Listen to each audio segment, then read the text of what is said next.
Meus irmãos queridos, a Sociedade Espírita Paz, Amor e Luz honra-se mais uma vez com as vossas presenças no nosso espaço físico.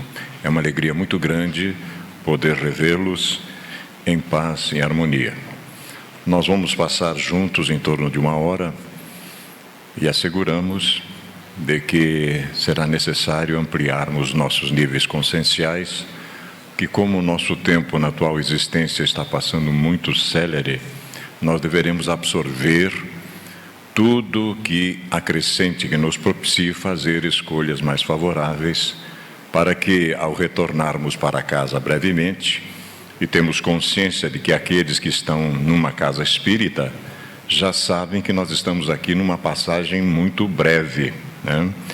E que deveremos envidar todos os esforços possíveis para regressar, então, para a nossa dimensão de origem, pois somos espíritos imortais, em condições mais favoráveis. Esta é uma noite que será proposto exatamente estas questões para que a gente pense sobremaneira, desça do intelecto para o coração e transforme essas informações em hábitos saudáveis na nossa vivência. Nós queremos informar que a nossa livraria acabou de receber alguns títulos.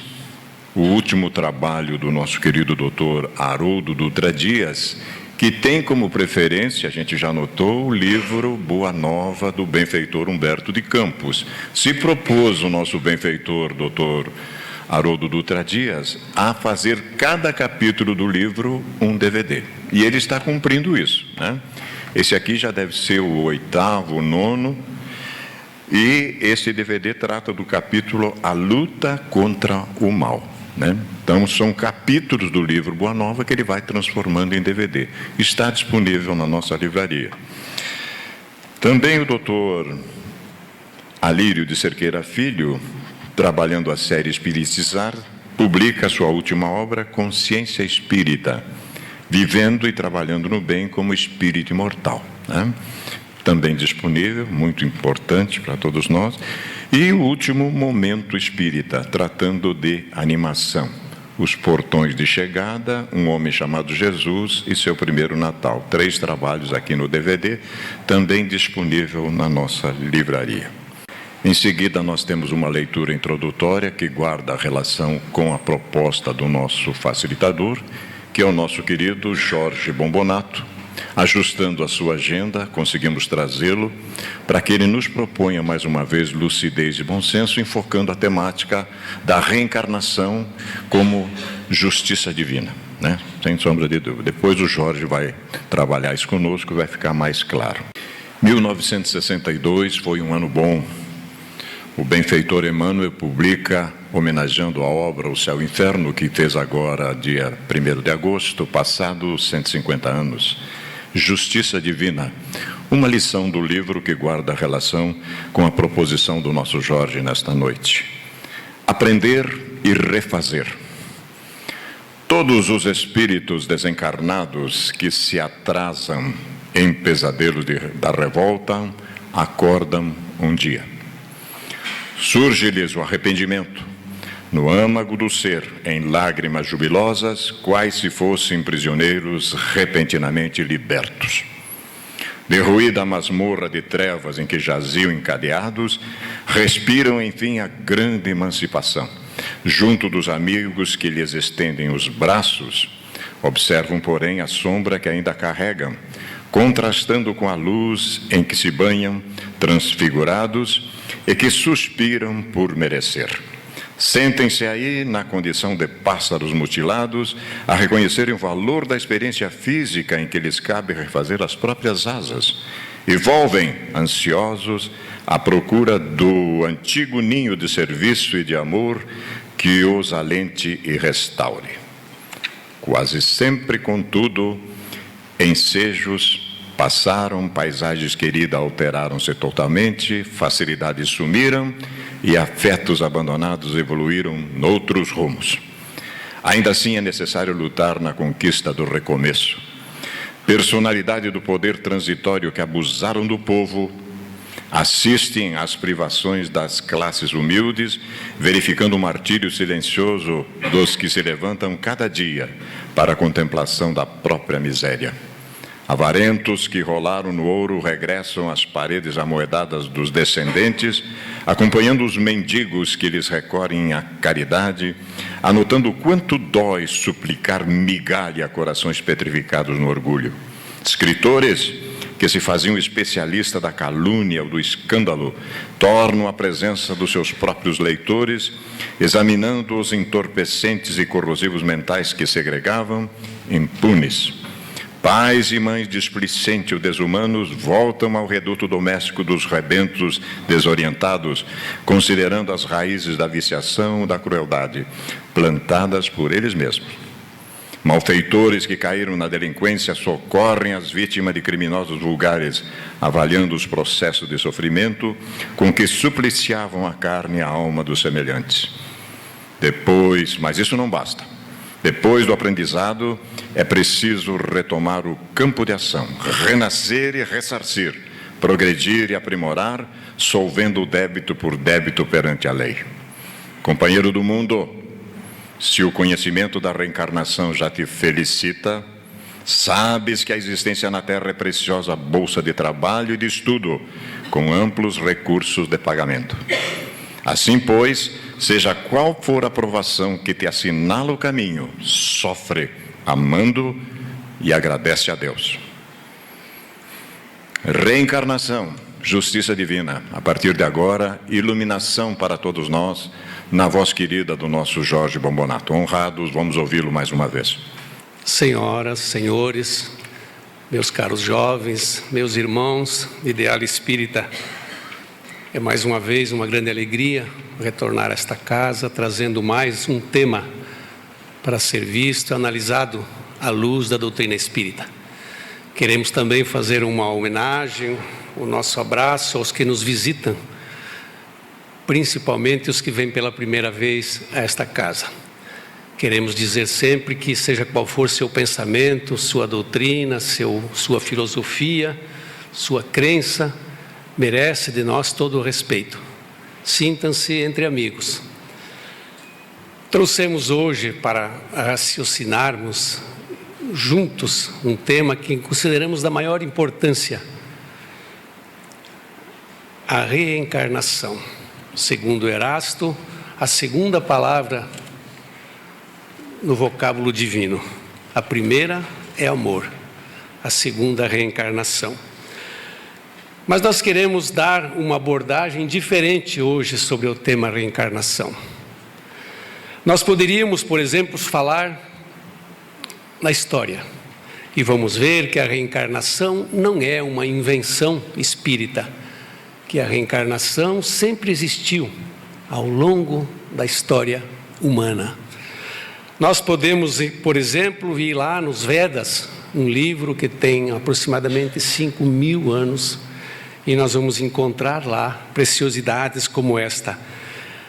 Da mesma forma que nos desfazemos de uma roupa usada para pegar uma nova, assim se descarta de um corpo usado para revestir de novos corpos. Ou então, eis-me aqui revestido de um novo corpo. Pitágoras aprendeu no Egito e na Índia e levou como iniciado para a Grécia a ideia da reencarnação.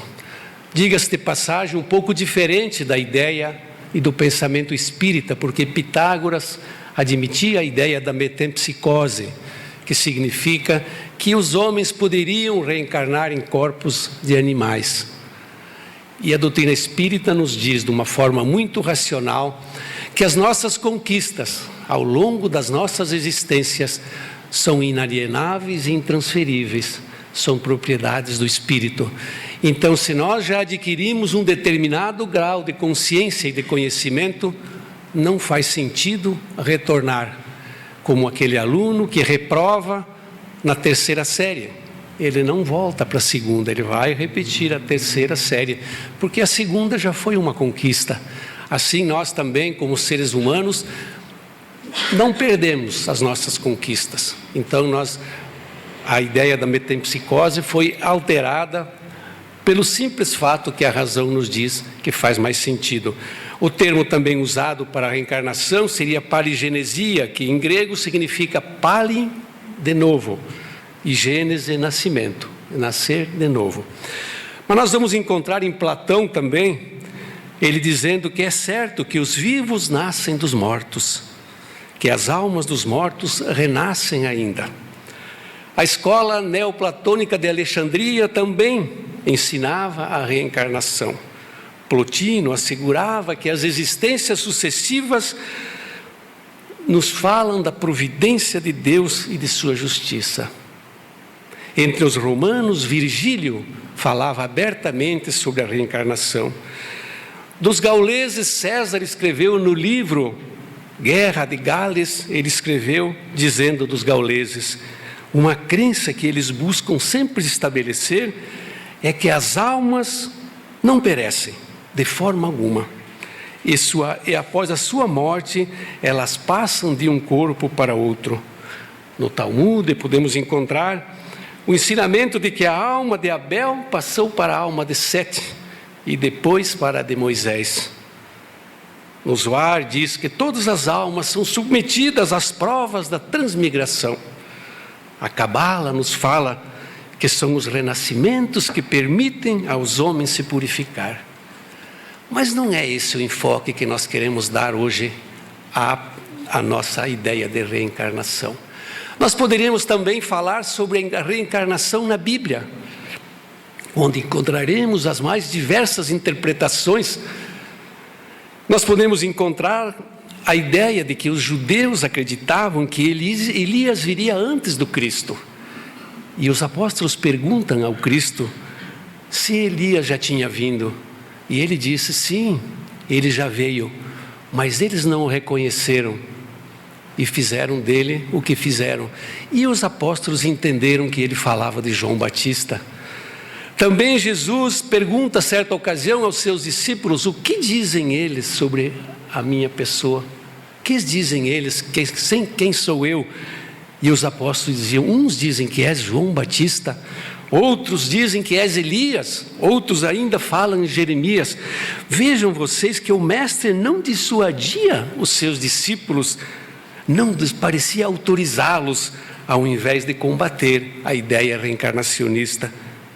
Também podemos falar do cego de nascença, quando lhe perguntam ao mestre: mestre, ele nasceu cego, ele estaria pagando pelos pecados dos pais? Ou pelos pecados que ele fez antes de nascer? Como alguém poderia pecar antes de nascer? Somente em outra vida. Nós podemos encontrar também no Evangelho de João, aquela conversa famosa de Nicodemos, quando Cristo fala: é necessário nascer de novo para poder entrar no reino dos céus. Mas também não é esse o enfoque que nós queremos dar sobre a reencarnação. Não é um enfoque bíblico, porque vai gerar muitas interpretações. Também não é o enfoque da igreja, ou do pensamento da igreja, onde temos hoje a fé dominante. Poderíamos dizer que Orígenes, um dos padres da igreja, no seu livro Princípios, ele fala da justiça do Criador, que deve aparecer em todas as coisas, sobre a reencarnação. São Jerônimo ensinava que a transmigração das almas fazia parte dos seus conhecimentos, dos seus ensinamentos. Santo Agostinho, em Confissões, dizia: minha infância não terá sucedido a outro idoso morto antes dela, se referindo à reencarnação. O cardeal Nicolas de Cusa sustentava em pleno Vaticano a pluralidade das existências das almas e a pluralidade dos mundos habitados, mas tudo silenciou, porque foi severamente proscrita pela igreja durante a noite da Idade Média. Poderíamos também dar um enfoque filosófico à reencarnação. Quando alguém certa vez disse: tudo tem seu apogeu e declínio. É natural que seja assim. Todavia, quando tudo parece convergir para o que supomos o nada, eis que a vida ressurge triunfante e bela, nas folhas, novas flores, na indefinida bênção do recomeço. Poderíamos falar também a ideia de que alguém disse certa vez que sem a reencarnação, e é aqui que nós vamos situar a maior parte do nosso pensamento, sem a reencarnação, sinceramente, com todo o respeito às demais doutrinas, eu não vejo uma explicação sensata, inclusive para a existência de Deus.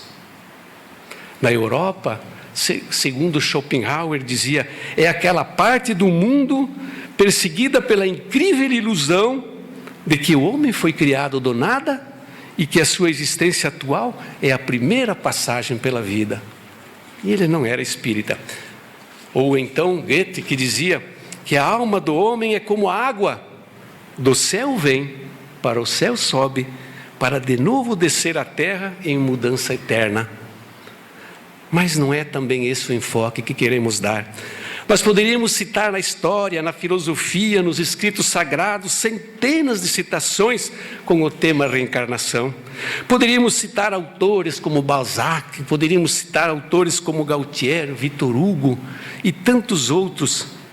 Mas o enfoque que queremos dar sobre reencarnação, meus amigos, é um enfoque racional. Eu quero convidar vocês, meus caros amigos, hoje a nós exercitarmos a nossa razão. Queremos submeter o nosso pensamento, a ideia reencarnacionista, à razão. E está lá, na questão 222 do Livro dos Espíritos, quando Kardec fala sobre as considerações sobre a pluralidade das existências. E aí ele nos traz essa ideia de que nós devemos cuidar com a razão. E ele nos diz, embora a ideia da reencarnação tenha sido abordada pelos espíritos, despida de todos os acessórios de superstição, deixemos de lado por enquanto. Coloquemo-nos num terreno neutro, admitindo o mesmo grau de possibilidade, de probabilidade para ambas as hipóteses, e veremos para que lado a razão nos fará pender. Vamos iniciar pelo pensamento da ideia de Deus. Se nós consideramos que Deus existe, porque se nós não consideramos a ideia de Deus, então para nós a vida perde totalmente o sentido, porque então a nossa vida seria apenas um jogo de matemático, probabilidades matemáticas. Teríamos que considerar que a nossa vida teria que todos os sentimentos que nós sentimos, que me parece a maior prova da existência de Deus, é esse sentimento de fraternidade, de amor, de caridade que nós sentimos pelos nossos semelhantes. Aí está talvez a maior prova da existência de Deus, no nosso íntimo. Teríamos que deixar tudo isso de lado e imaginar que somos uma consequência de algo puramente ocasional. Que um espermatozoide foi mais rápido que os outros e fecundou e me trouxe ao mundo como sendo um ser aleatório, sem nenhuma consideração, com nada, a não ser a coincidência. É terrível imaginar uma vida dessa forma. Mas felizmente nós, como espíritas cristãos, nós temos a consciência e a certeza da existência de Deus. Porque está lá, na questão número 1, quando Kardec pergunta aos espíritos superiores, que é Deus? E a resposta maravilhosa, numa síntese, nos diz, Deus é a inteligência suprema, causa primeira de todas as coisas. Então nós entendemos que Deus existe. E aí nós vamos encontrar, logo em seguida, uma pergunta que diz, se nós temos condição de entender a essência íntima de Deus? E os espíritos respondem não, porque nos falta ainda, no nosso entendimento, ainda nos falta algo para poder entender a magnitude e a grandeza do Pai. Mas mesmo se nós não sabemos entender a essência íntima de Deus, nós podemos entender aquilo que nós podemos considerar como seus atributos, sem o qual ele não seria Deus. E os atributos da divindade, então, eles são todos eles elevados ao infinito. Todas as suas características, sem as quais ele não poderia ser considerado Deus. Então, todos os atributos, todas as qualidades, tudo que vem de Deus é a perfeição infinita. Então nós vamos encontrar como seus atributos Deus como sendo imaterial, como sendo eterno, como sendo imutável, único, onipotente. Tudo isso, todas as qualidades levadas ao infinito da perfeição, mas principalmente uma que nós vamos considerar muito hoje, que é Deus é soberanamente justo e bom. Mas se Deus é justo e bom, como nós vamos considerar então as diferenças que temos nós em todas as nossa vida? Se nós observarmos, partindo do primeiro momento, do nascimento, nós todos somos trazidos ao mundo de forma absolutamente distinta e com circunstâncias que nos fazem tão diferentes. Ortega y Gasset, filósofo espanhol, dizia: o homem é ele e suas circunstâncias. Maravilha a constatação. As circunstâncias nos levam para caminhos tão diferentes. Basta observar, como falamos, uma família numerosa, como era no meu tempo, onde éramos em 10 ou 12 filhos, e a gente observava cada um deles, embora tivesse uma mesma carga genética, um mesmo DNA, e uma educação nos mesmos padrões, e os 10 absolutamente diferentes. Um sai para um lado, tem oportunidades, cria uma família, faz uma faculdade, consegue um progresso material maravilhoso. O outro não consegue prover a sua necessidade básica. Um se transforma numa pessoa religiosa de grande qualidade moral, intelectual, e o outro cai na sarjeta, às vezes no vício e no alcoolismo, abandona sua família e se perde no nada. Por que essas diferenças? Como observar as diferenças, as peculiaridades? Então eu pediria a Ortega y Gasset, sim, nós somos, cada homem é ele e as suas circunstâncias, mas por que as circunstâncias são tão diferentes? Como explicar a diversidade de qualidades que nós temos entre nós, seres humanos? Como explicar tanta diferença? Como explicar? Falávamos esses dias, e o Vanim lembra, quando citávamos um exemplo para ser ao extremo, quando falávamos que nasceu o príncipe George da Inglaterra, no mesmo dia, uma criança é abandonada numa caixa de sapato, num monte de lixo, lá em Salvador, na Bahia. Um será o próximo rei da Inglaterra, o outro abandonado num monte de lixo, dentro de uma caixa de sapato. Como explicar essas diferenças? Como explicar a diferença daquele jovem que nasce numa favela, no meio da droga, do crime, da delinquência, provavelmente aos 20 anos, ou menos que isso, vai ser morto, às vezes num confronto com policiais ou com traficantes de outras facções? Imaginar, e aquele outro que nasce num lar abençoado, rodeado de carinhos, com todo o seu futuro garantido por uma condição maravilhosa, material, moral, uma estrutura familiar e tanta coisa.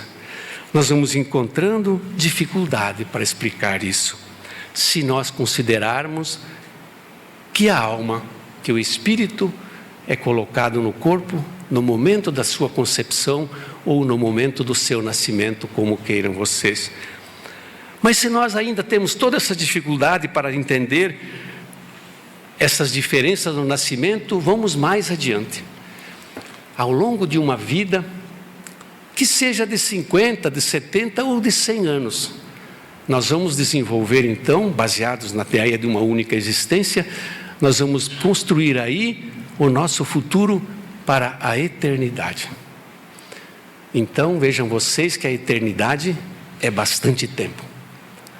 Esses dias achei engraçado, porque um padre dizia que perguntaram para ele explicar o que seria a eternidade, e ele foi muito sugestivo na colocação. Ele falou: imaginem a Terra, esse planeta nosso maravilhoso, formado do mais duro de todos os elementos, que é o diamante. A cada 100 anos, passa um beija-flor e dá uma bicada. quando Ele desmanchar a terra inteira, será a eternidade. É muito tempo. Então, imaginem vocês, nós, baseado por essas circunstâncias diferentes para cada um, cometemos um equívoco e vamos para um inferno eterno. Meus amigos, isso raia a loucura. Seria não só castigo, seria vingança de Deus.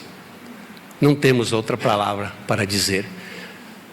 Aí um amigo meu, ateu, e eu agradeço esses amigos ateus porque eles me fazem pensar.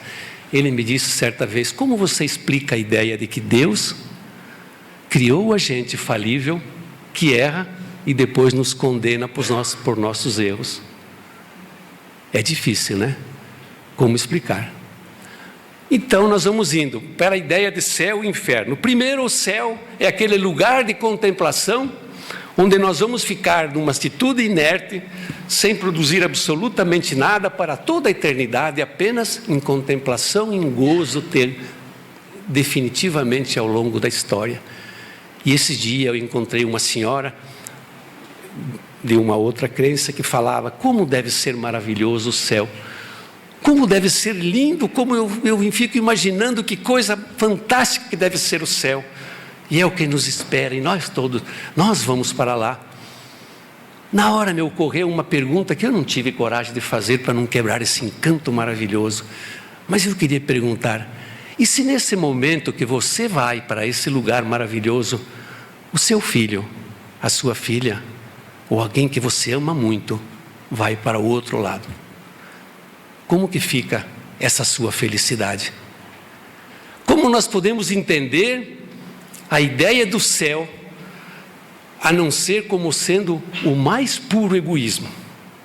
Se nós falamos em egoísmo, como aqui nós, como seres humanos, o exemplo maior está na ideia do paraíso. Porque nós então iríamos ter lá, nesse céu maravilhoso, um local onde eu vou. Tudo bem que seja pelas minhas conquistas, mas os outros, aquele choro e ranger de dentes para toda a eternidade, como eu poderia suportar isso? Não seria a maior falta daquilo que nós hoje estamos mais vendo no mundo, que é essa ideia de solidariedade, de amor ao próximo, que é uma coisa que nós estamos desenvolvendo a cada dia como seres humanos, a ideia do amor ao próximo, a ideia da compaixão, essa palavra maravilhosa.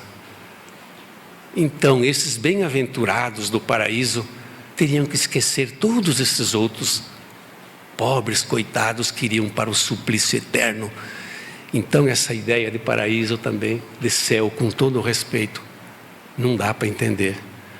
Como nós poderíamos, então, certa vez alguém me mandou uma mensagem no celular que falava de uma mãe que, chegando às portas do paraíso, é recebida e diz: bem-vinda, que você faz parte dos escolhidos. Mas o seu filho chamou o demônio para que o levasse, porque ele não fazia parte dos eleitos. E ela disse: eu agradeço o seu paraíso, eu vou com o meu filho, porque ele precisará de mim diante daquele sofrimento. É uma demonstração de que não tem como enfrentar essa ideia. E a ideia do inferno, então? Que nós, num momento como falamos, baseado em circunstâncias tão difíceis, cometemos um engano, um erro, então vamos para esse suplício eterno, penas eternas por um castigo, por uma vingança, por uma falha que não é eterna, que foi momentânea, não faz sentido também. Então nós diríamos também que não existem também a ideia de demônios, porque se não existe inferno, não podemos imaginar que existam demônios. Também, como explicar a ideia de que Deus, infinitamente justo e bom, criaria seres voltados eternamente para o mal, sem conserto? Não seria uma maldade também?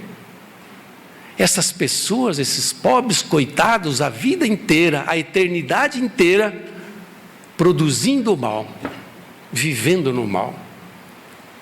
Não tem. Nós sabemos, como falamos aqui em outra ocasião, quando falamos de céu e inferno, que demônios são apenas espíritos temporariamente desencaminhados, mas que voltarão ao caminho, porque são também herdeiros das benesses do Pai. Então, existem sim anjos, querubins, serafins e outros afins, porque eles chegaram lá por seus méritos próprios, pelas suas vidas sucessivas, pelo trabalho que fizeram, pelas escolhas maravilhosas.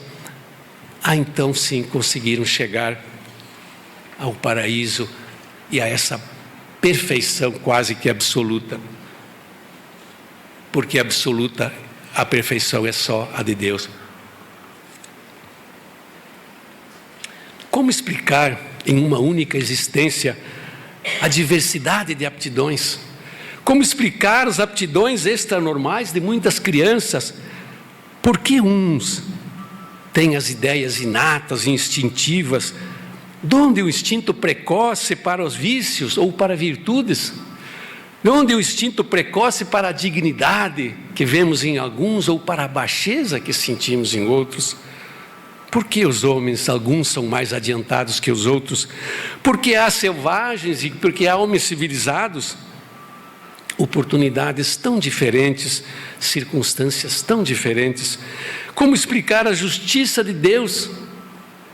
Aí nós temos somente esta palavra abençoada, reencarnação. Nós nascemos todos iguais, concernente com a justiça de Deus, simples e ignorantes. Simples e ignorantes. Ignorantes no sentido de não conhecer.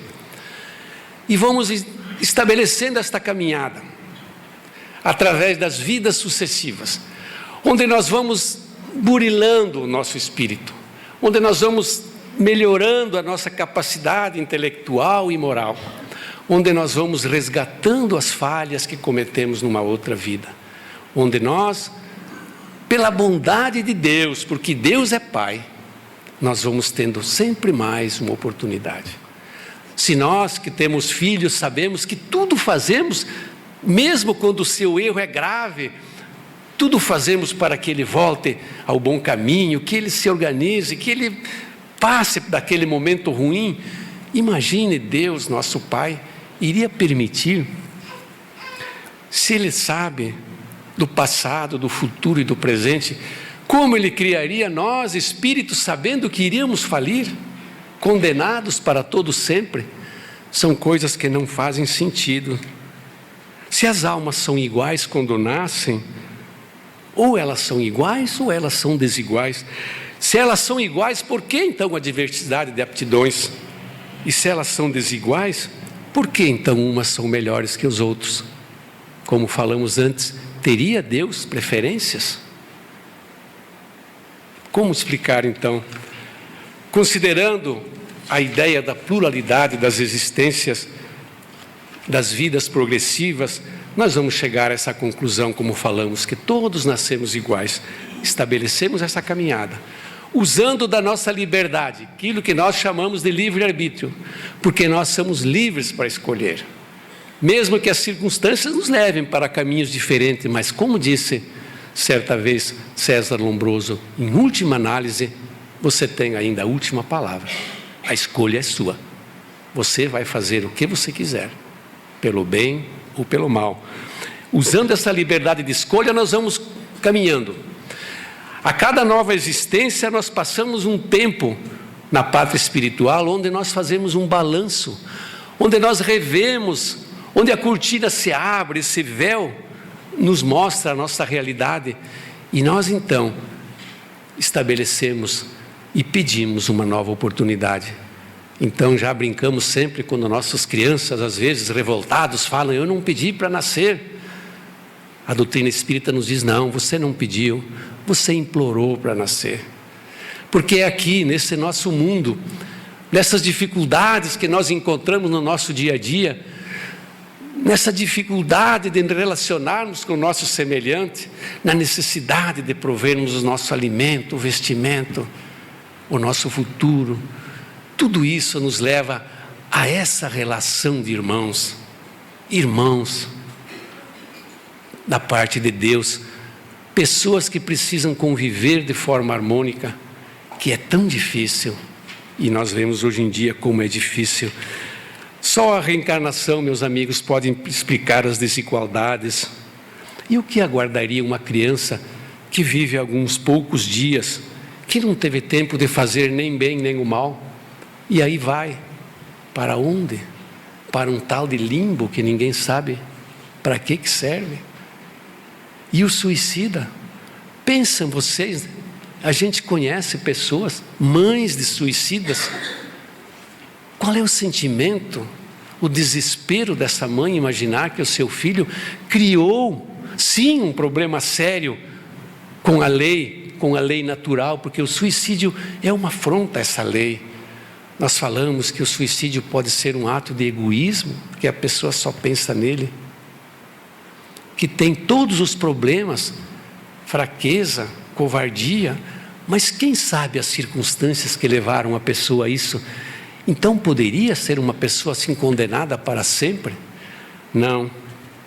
Deus é Pai e nos dará quantas vidas forem precisas para resgatar esta falha grave, mas que tem sim solução. Nesta programação de uma nova existência, nós, ajudados por nossos amigos, mentores espirituais, familiares, com certeza muito mais evoluído, porque as nossas famílias devem ser numerosas, imaginando a quantidade de vidas que já tivemos. Eles vão nos dizer quais são os resgates, quais são as provas que nós podemos pedir. E aí Deus, na sua bondade, dosa para nós, porque se viesse tudo de uma vez, não teríamos condição de suportar. Tamanho é a nossa dívida com a lei. Mas Deus nos dá um pouquinho de cada vez. E aí às vezes as coisas acontecem com a gente, nos vêm as tragédias pessoais, como já vivemos também. E aí nós nos perguntamos, mas por que comigo? Provavelmente porque você mesmo escolheu esta prova, esse resgate. Então, meus amigos, a reencarnação, às vezes ela não é aceita pela religião dominante ou pelas religiões ocidentais, porque a explicação que eu ouvi esse dia achei interessante, porque diz que a reencarnação tira de Jesus, o Mestre, o Cristo de Deus, a ideia de ser o Salvador da humanidade. Porque se eu construo o meu futuro através das vidas sucessivas, se eu sou herdeiro de mim mesmo, se eu sou o responsável pelo meu crescimento, então Jesus não seria o Salvador? Uma coisa não impede jamais a outra, porque Jesus para nós é sim o Salvador da humanidade, mas pelo seu ensinamento, pelo seu exemplo, pela mensagem maravilhosa do seu Evangelho, pelo Sermão da Montanha e por tantas coisas que Ele nos deixou como ensinamento, Ele é o Salvador sim, e não por uma salvação graciosa através do seu sangue sagrado. Então alguém disse, nós nascemos marcados por um pecado original, por alguém que cometeu e que nós nem sequer conhecemos, um antepassado lá de muitas e muitas encarnações. E aí então marca nós com o pecado original. Aí vem o Cordeiro de Deus, o Cristo de Deus, e nos salva pelo seu sangue. Aí alguém perguntou, mas então o que eu estou fazendo aqui? Se alguém peca por mim e alguém me salva, então nada do que eu faço de bem, ou do que eu produza de positivo, ou que eu faça de negativo tem importância, pois eu já fui marcado por um pecado e já fui salvo. Então, meus amigos, basta raciocinar um pouco. E aí eu diria, como disse Galileu, que eu não posso entender se Deus nos deu raciocínio, bom senso, e nos permita depois nos proíba de usá-lo. Então nós temos o discernimento, a razão para que ela seja usada.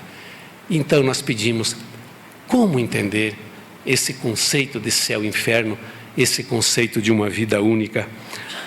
Então, voltamos a dizer, nós aceitamos sim o Cristo como Salvador, mas não por uma salvação gratuita, dada a todos indistintamente, mas por uma salvação conquistada pelo seu ensinamento.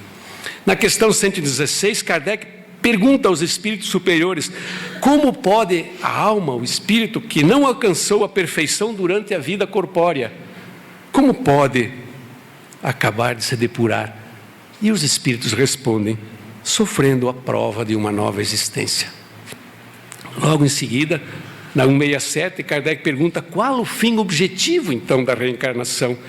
E eles respondem: expiação, resgate das nossas falhas, melhoramento progressivo, porque basta olhar para a humanidade e para a história e vamos ver como as coisas estão mudando e cada vez mais rapidamente.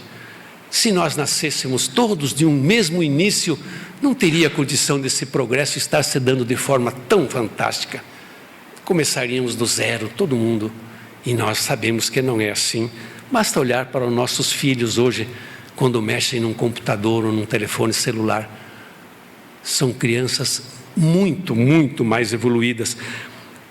Progresso, melhoramento, progresso, é isso onde está a justiça de Deus.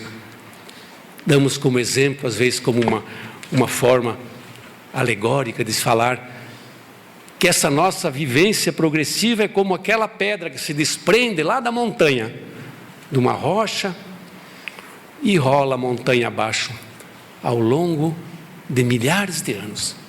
E vamos encontrá-la na praia, lisa, totalmente sem impurezas, purificada na sua essência material.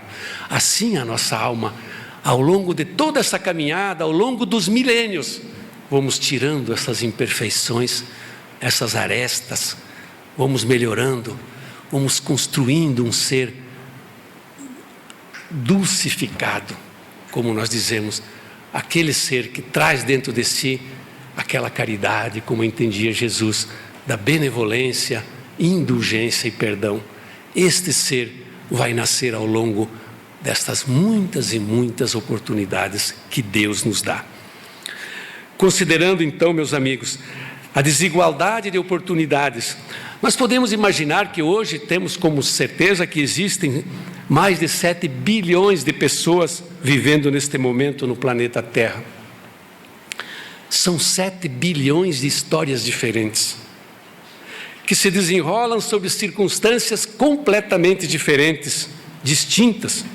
Será que todos os seres possuem as mesmas oportunidades para alcançar uma vida de santidade?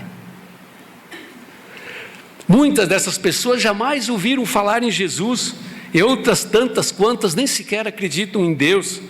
Existem aí povos indígenas, existem nômades, bárbaros, tamanha diversidade cultural em nosso mundo, que seria um contrassenso acreditar que Deus permitisse que as suas criaturas fossem inseridas em meios tão diversos, para que após alguns anos de uma vida breve, rápida, serem julgadas sobre os mesmos parâmetros, todos iguais. Nascemos em desigualdade, vivemos em desigualdade e morreremos em desigualdades. Como poderíamos ser tratados como iguais?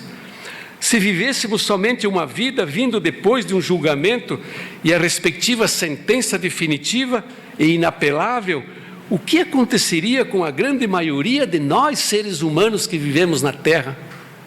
Condenados ao suplício eterno, não tenham dúvida. Não estaria de acordo com a equidade, segundo a bondade de Deus, castigar para sempre aqueles que encontraram obstáculos ao seu melhoramento, como falamos, desses que nascem em locais totalmente impróprios, independentemente da vontade deles, no próprio meio em que foram colocados. Se a sorte do homem fosse irrevogavelmente fixada após a sua morte, Deus não teria pesado as ações de todos na mesma balança e não os teria tratado com imparcialidade. Deus teria sido parcial. E Deus é a justiça na sua mais elevada condição. Desigualdades de aptidões. Se houvesse somente uma vida única, consequentemente, deveríamos admitir que a alma tenha sido criada na ocasião do nascimento ou da concepção de cada um de nós, de cada indivíduo. Por que não temos, então, as mesmas capacidades intelectuais? Por que alguns possuem capacidades inatas para certas ciências, para certas artes? Por que algumas crianças manifestam precocemente extraordinário talento para a música, para artes em geral? Por que algumas pessoas, mesmo sem educação formal, demonstram maior adiantamento do que outros? Deus, na sua justiça, não podia ter criado almas mais perfeitas e outras menos perfeitas. Mas com a pluralidade das existências, a desigualdade que vemos nada tem de contrário à mais rigorosa equidade, porque só vemos o presente e não o passado, que nós não compreendemos. Se nós considerarmos então a reencarnação, nós vamos ver que tudo se explica, que essas desigualdades fazem parte de uma história que construímos ao longo de nossas existências, através das nossas escolhas, com a liberdade, porque o nosso livre-arbítrio é tão sagrado que nos dizem que nem Deus nos tira, porque foi Ele que nos deu. Liberdade que cada um tem de construir a sua vida. Sem a ideia da reencarnação, meus amigos, a justiça de Deus não faz sentido. Fomos criados como espíritos simples e ignorantes, mas potencialmente dotados de capacidade de evoluir até a perfeição e a felicidade suprema. Dentro de nós, naquele momento da criação, Deus colocou o germe do crescimento, do progresso. E nós, se pudermos dizer assim, estamos condenados a progredir, queiramos nós ou não. Podemos ser reticentes, teimosos, difíceis, mas num determinado momento, como nos disse a leitura que o Vanim fez no começo, num determinado momento, uma pequena mudança começa a transformar em nossa vida. E daí aquele que nós chamamos demônios começam a mudar e começam a construir o seu futuro. Através da reencarnação, nascemos e morremos inúmeras vezes. E cada nova existência, vivemos novas experiências e recebemos oportunidade de corrigir os nossos erros do passado. Evoluímos intelectualmente e moralmente através do estudo, do trabalho, das oportunidades, das provações, de todas as nossas grandes lutas, das relações familiares, das dificuldades, como falamos, sociais, da percepção ao nosso redor. E aqui nós fazemos um parágrafo, um pequeno parênteses para dizer que Kardec pergunta aos espíritos, numa determinada ocasião, se tem algum sentido a pessoa viver em contemplação eterna, fechada num convento, ou lá num monastério qualquer. E eles falam, nenhuma. Porque se não fez o mal, também não fez o bem. Se você quer fazer um retiro espiritual, se você quer ir para o Tibete e ficar 1 ano, vai, faz bem. Faz uma introspecção, procure se conhecer, como dizia o mestre Sócrates, conhece-te a ti mesmo, mas depois vem aqui, ver como a nossa vida é difícil. Vem aqui colocar em prática aquilo que você imagina que é a tua essência como criatura divina. Vem aqui passar pela dificuldade do relacionamento com as pessoas, o sofrimento do dia a dia, as nossas mazelas colocadas, nossas feridas colocadas à prova. A doutrina da reencarnação, que consiste em admitir para o homem muitas existências sucessivas, é a única que corresponde à justiça de Deus, com respeito aos homens da condição moral inferior. É a única que pode explicar o nosso futuro e fundamentar as nossas esperanças, pois fornece-nos um meio de resgatarmos os nossos erros através de novas provas. E assim nos diz, é o que os Espíritos nos ensinam.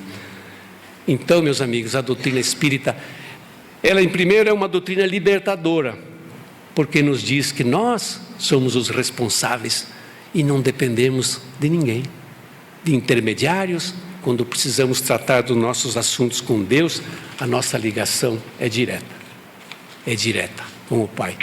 Então ela nos coloca essa liberdade, dizendo, você é livre para construir o seu futuro. E ela é consoladora, porque tira essa fatalidade que nós tínhamos em nossa mente e que é tão difícil, que está tão embrenhada com nossos sentimentos, em nossa consciência, essa ideia de céu e inferno, que às vezes a gente se esquece que nós temos essas tantas oportunidades. Então, quando vem uma tragédia, que abala a nossa estrutura, nós dizemos, está tudo acabado. Bate o desespero, entramos e fazemos qualquer coisa, porque às vezes as situações nos levam a desespero. E nós temos algumas experiências vividas. Mas aí a doutrina vem e fala, nada está terminado, nada está consumado. Amanhã o sol nasce de novo e as oportunidades se renovam. E a nossa vida, por mais que pareça não ter sentido, ou não ter qualquer situação de solução, como nós falamos, quando nenhuma luz aparece no fundo do túnel, ainda assim, como disse esses dias, uma pessoa me mandou uma mensagem dizendo, seja qual for o seu problema, Deus é maior. E a doutrina nos mostra isso, e nos traz a esperança de dizer que nós somos seres criados por Deus, somos seus filhos, temos o Mestre Jesus como timoneiro dessa nossa nave que vagueia pelo universo. Por que o desespero então? Tenhamos fé, tenhamos certeza de que a nossa vida faz um sentido muito maior. E para encerrar, meus amigos, Leon Denis, grande escritor espírita, poético, bonito, na sua sensibilidade nos diz que diante das provas e dos sofrimentos, diante das dores e dos destinos, uma fé iluminada do alto, confirmada por fatos e provas sensíveis, nos diz a todos nós, sede unidos, porque sois irmãos. Irmãos neste mundo, irmãos da imortalidade. Trabalhai em comum para tornar de suaves as suas condições da vida social e mais fácil o desempenho das vossas tarefas futuras.